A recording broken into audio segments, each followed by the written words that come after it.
Voilà une page d'évangile qui revient tous les 3 ans et qui, à chaque fois, me pose quelques difficultés d'interprétation. Pourquoi? Parce que c'est évident. Ce texte, lu rapidement, semblerait nous inviter à placer sur nos autels, à côté de Saint Giorgio Frassati, de Saint Carlos Acutis, d'autres saints qui ne le sont pas, un Saint Jérôme Kerviel, un Saint Bernard Madoff, un Saint Marco Mouli, l'escroc à la taxe carbone. Est-ce que le propos de Jésus, c'est une incitation à la malhonnêteté? Est-ce qu'aujourd'hui, je vais prêcher en disant « Allez, fraudez le fisc ». Surtout si vous faites partie des possibles assujettis à la taxe Zuckman, est-ce que je vais vous inviter à frauder? Ce n'est pas le propos de Jésus. C'est pas le propos de Jésus. Alors comment comprendre cette page d'évangile, au-delà d'une lecture qui serait trop proche du texte? De fait, la liturgie nous donne une porte de sortie, c'est qu'il y a une version brève du texte qui supprime cette parabole de l'intendant malhonnête. Comme ça, c'est plus simple. Mais voilà, moi je pense qu'il faut quand même s'affronter au texte. Moi, c'est une règle générale. J'aime bien les textes qui résistent, les textes que je ne comprends pas, parce que mon incompréhension m'invite à réfléchir, à me poser des questions, à essayer de voir par-delà mes opinions ce que Jésus veut nous dire. Alors, une clé d'interprétation possible, parmi beaucoup d'autres, ce serait de regarder en particulier la fin de l'Évangile. Aucun domestique ne peut servir 2 maîtres. Ou bien il haïra l'un et aimera l'autre, ou bien il s'attachera à l'un et méprisera l'autre. Vous ne pouvez pas servir à la fois Dieu et l'argent. Vous ne pouvez pas servir à la fois Dieu et l'argent.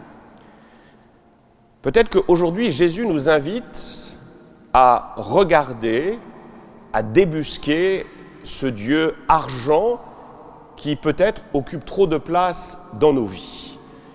Le terme grec pour désigner ici l'argent, c'est le mot de mammon. Et mammon, c'est qui? C'est quoi? C'est une idole, c'est-à-dire quelque chose qui n'est pas Dieu, qui a tendance à prendre la place de Dieu. Et si on n'y prend pas garde, on finit par adorer ce Dieu mammon.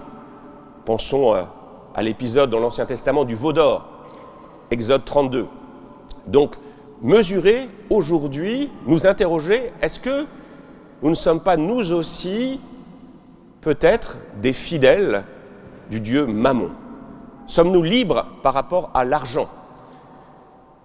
Luc Ferry, il y a quelques années, avait fait une remarque, moi, qui m'a fait beaucoup réfléchir, pour nous dire à quel point l'argent avait investi toute notre société.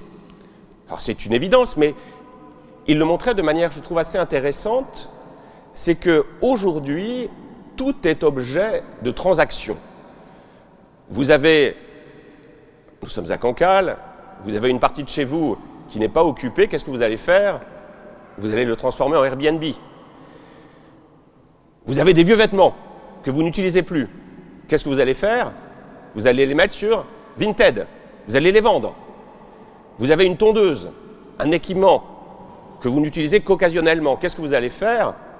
Vous allez utiliser, je n'ai pas regardé, mais il y a certainement des sites qui existent pour mettre en location votre tondeuse, votre tronçonneuse. Donc tout ce qui relevait autrefois de la logique du don, voilà, on mettait gracieusement, gratuitement à disposition tous ces objets, et bien maintenant, le Dieu Mammon est venu faire en sorte que tout ce qui était précisément objet de gratuité devient objet de transaction. Vous voyez, de manière insidieuse, le Dieu Mammon tisse sa toile. Tout devient possiblement source de revenus. Le ventre d'une femme, par exemple. Voilà, avec la possibilité de la gestation pour autrui. Tout devient commercial.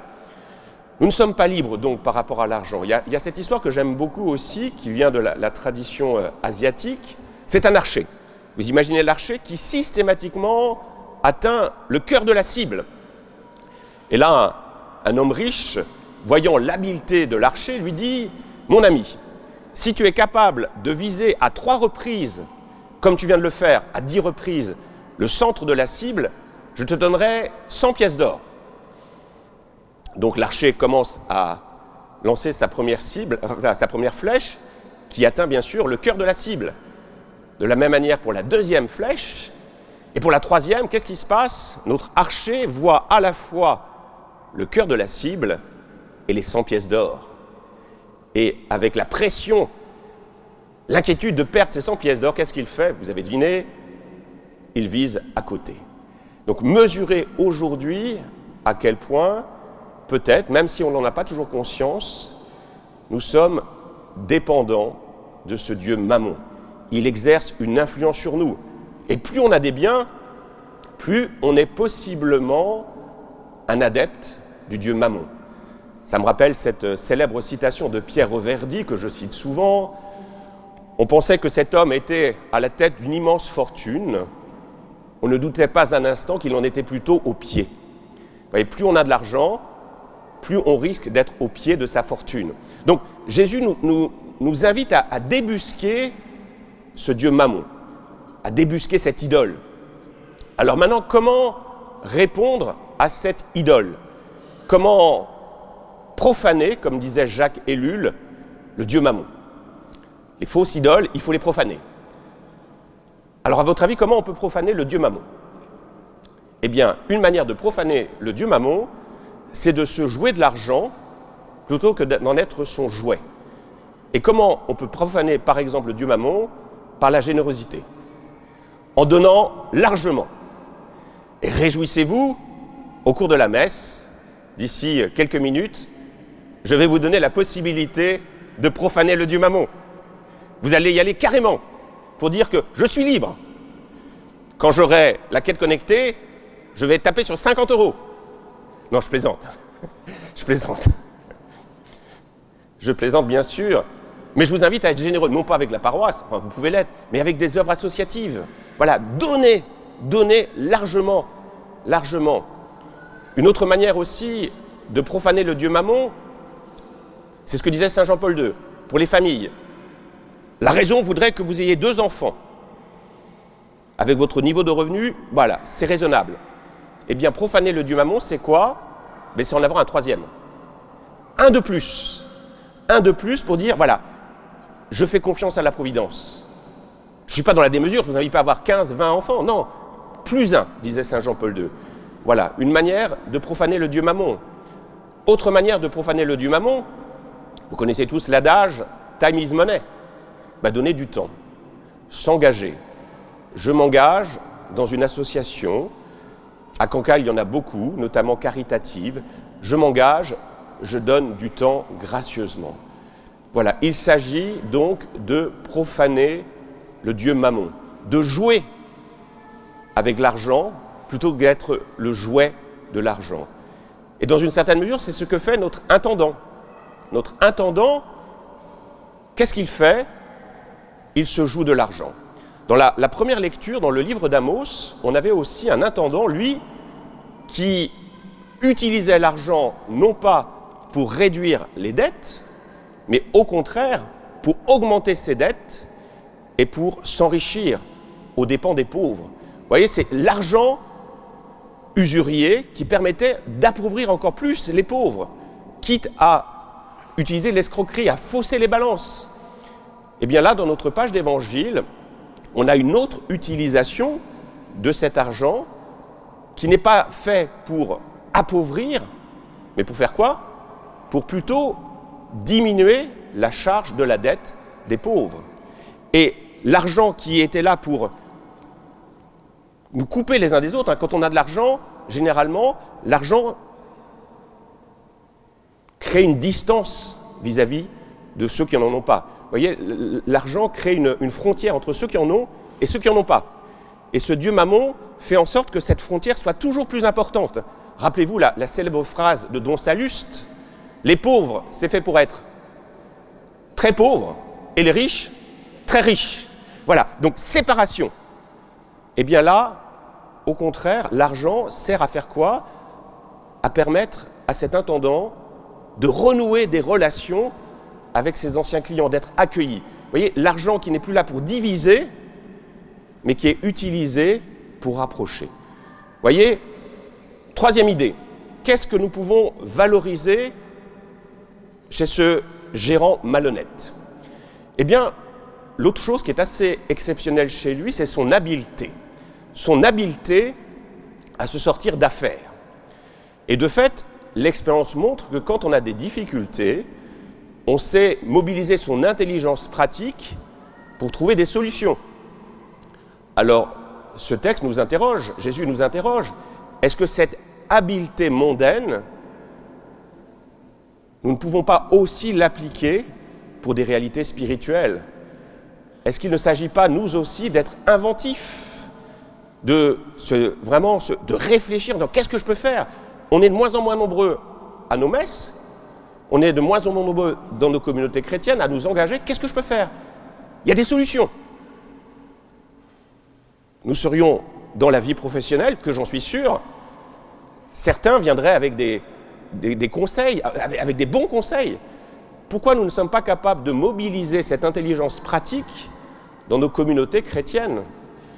Souvent, on a une vision peut-être un peu dualiste. On sépare ce qui relève de la foi de ce qui relève de la vie ordinaire. C'est étanche.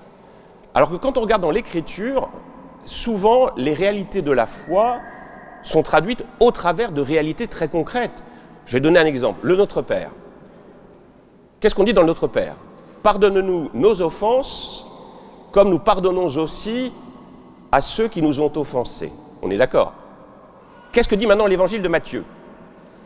Donc l'Évangile de Matthieu, c'est le texte qui a servi précisément à notre traduction du Notre Père. Qu'est-ce que dit l'Évangile de Matthieu?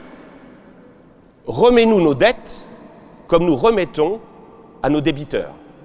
Voyez, pour comprendre la miséricorde, le texte de Matthieu part d'une réalité très concrète qui est la dette. Peut-être que vous avez prêté de l'argent à vos proches, à des amis. Eh bien, vous voyez, envisagez la miséricorde non pas comme une réalité spirituelle, mais comme quelque chose de très concret. Si vous me prêtez 1000 €, ça c'est du concret. Est-ce que vous allez me remettre ces 1000 €? Vous voyez, c'est pas un discours spirituel éthéré. Jésus nous dit c'est à partir des réalités vécues. Et peut-être que voilà, nous avons trop une vision un peu trop spirituelle de la foi, désincarnée. Alors que la foi chrétienne, c'est une religion de l'incarnation. C'est à partir de la réalité vécue que nous sommes invités à vivre notre foi. C'est avec notre intelligence pratique, notre intelligence de tous les jours, qu'il s'agit de vivre notre foi. Donc peut-être qu'au travers de cette page d'évangile, Jésus nous invite à faire montre d'un esprit plus concret, de renoncer à une foi totalement éthérée, désincarnée, déconnectée de la vie de tous les jours. Il faut utiliser les outils d'aujourd'hui. On voit ça par exemple sur Internet, le frère Paul-Adrien d'Ardemar, frère dominicain, qui a investi de manière extraordinaire, je trouve, les réseaux sociaux. Alors certains ne sont pas d'accord avec lui, mais je trouve qu'ils ont tort. Voilà, on utilise un moyen qui peut être mauvais, mais on le détourne de ce qui est mauvais pour en faire un outil d'évangélisation. Utiliser tout ce que nous pouvons pour évangéliser. Dernière idée pour conclure. Une autre clé d'interprétation de cette page d'évangile que j'emprunte à un autre frère dominicain, qui est le frère Jean-Miguel Garrigue. Jean-Miguel Garrigue note que notre page d'évangile fait suite à une série de textes où il est question de quoi? Il est question de miséricorde. Notamment, les versets qui précèdent notre page d'évangile, c'est la parabole de l'enfant prodigue. Donc, le contexte de notre texte, c'est quoi? C'est la miséricorde, le pardon. Alors, ce que nous propose le Père Garrigue comme hypothèse, c'est de dire que ce trésor qui a été confié aux intendants, j'ouvre une parenthèse, il note que le mot de intendant en grec, c'est le mot de oikonomos. Et ce terme de oikonomos désigne aussi les disciples de Jésus, les apôtres. Donc, c'est qui? C'est vous, c'est moi, c'est vous. Donc, Dieu nous a confié un trésor. Et quel est ce trésor? C'est quoi? Je vous interroge, c'est quoi ce trésor? C'est la miséricorde. Voilà, on a un stock de miséricorde. On est d'accord, c'est notre trésor. Dieu nous l'a confié. Quand vous allez vous confesser à moi, moi j'ai ce stock de miséricorde. Et je suis gestionnaire de cette miséricorde. On est d'accord. Donc, faites un effort d'imagination, vous êtes prêtre. Vous êtes prêtre, un pénitent vient vous voir. Vous avez ce stock de miséricorde que le Seigneur vous a confié. Est-ce qu'il vous a coûté quelque chose, ce stock de miséricorde, au passage? Moi, quand je donne l'absolution, est-ce que ça me coûte quelque chose de donner l'absolution? Ben non, moi, ça ne me coûte pas grand-chose. Hein. Moi, je dis la formule d'absolution, hein, je vous pardonne tous vos péchés, au nom du Père, du Fils et du Saint-Esprit, et c'est au suivant. Alors qu'il y en a un pour qui ça a coûté, hein, sur le bois de la croix. Voilà. Donc, je suis dépositaire de ce trésor. Comment vais-je gérer ce trésor de la miséricorde? Voilà. Vous êtes prêtre. Un pénitent vient vous voir et il vous dit ce qu'il a fait. Et c'est très mal. Est-ce que vous allez exiger une réponse de sa part à la hauteur du mal qu'il a fait? C'est un peu la loi du talion. Voilà. Pour pouvoir satisfaire à ta faute, tu vas devoir réparer à la hauteur de ta faute. On est d'accord. Il y a certains prêtres en confession, ils sont redoutables. Moi, j'en ai expérimenté certains. Alors, ils avaient raison, certainement, mais la pénitence était lourde, était très lourde. Alors, voilà, posez-vous la question, comment seriez-vous un gestionnaire de ce trésor qui vous a été confié? Est-ce que vous seriez très réglo? Je regarde la règle, je regarde la loi dit que pour tel péché, il n'y a pas de pardon possible, voilà, ou moyennant tel ou tel et tel effort, est-ce que vous seriez très strict? Eh bien, peut-être qu'aujourd'hui, Jésus, au travers de cette parabole, puisque en l'occurrence, c'est le maître qui fait l'éloge de celui qui l'a volé, pourtant, ce n'est pas Dieu qui fait l'éloge, c'est celui qui a été volé qui fait l'éloge de son serviteur. Ben, peut-être qu'au travers de ce texte, Jésus nous invite à faire montre de générosité dans cette miséricorde. Quelqu'un vient se confesser à vous, sa peine mériterait X. Alors, c'est toujours compliqué de mesurer la pénitence, mais on va dire, je ne sais pas, une pénitence sévère, qu'est-ce que vous allez faire? Ben, vous allez diminuer. Vous n'allez pas mettre à zéro, parce que vous pourriez mettre à zéro, mais ça serait terrible de mettre à zéro.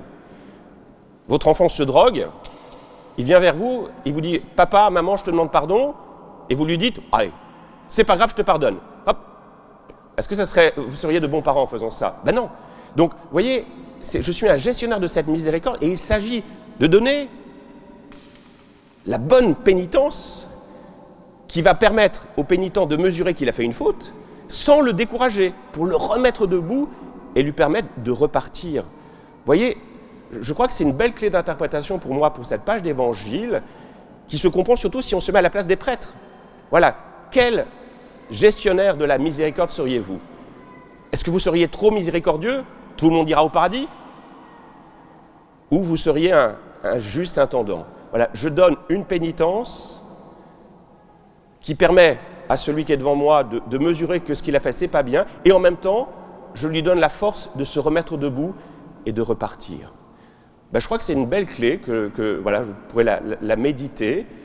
Et on remarque au passage que pour le premier pénitent, c'était 100 barils d'huile. Il est parti avec combien de barils d'huile? 50. Les sacs de blé, c'était 100, il repart avec 80. Donc c'est au cas par cas. C'est au cas par cas. La miséricorde, c'est toujours au cas par cas. Il y a un discours magistériel qui donne la norme, et après, au niveau pastoral, qu'est-ce que l'on fait? Ben, on s'adapte. On regarde la personne là où elle se trouve, et on essaye de trouver la pénitence qui va lui permettre, là où elle est, avec ce qu'elle est, de se remettre debout. Et qu'est-ce qui se passe quand on a fait montre comme ça de miséricorde, quand on sait aussi pardonner à nos proches? Eh bien, c'est ce que dit aussi notre page d'évangile. Eh bien, le fruit de la miséricorde, c'est de quoi? Ben, c'est que nous sommes pardonnés à la mesure du pardon que nous avons offert. Alors, sachons être miséricordieux, sachons être prodigues en miséricorde. Ça a coûté à Jésus, mais il faut que ça nous coûte aussi un peu à nous.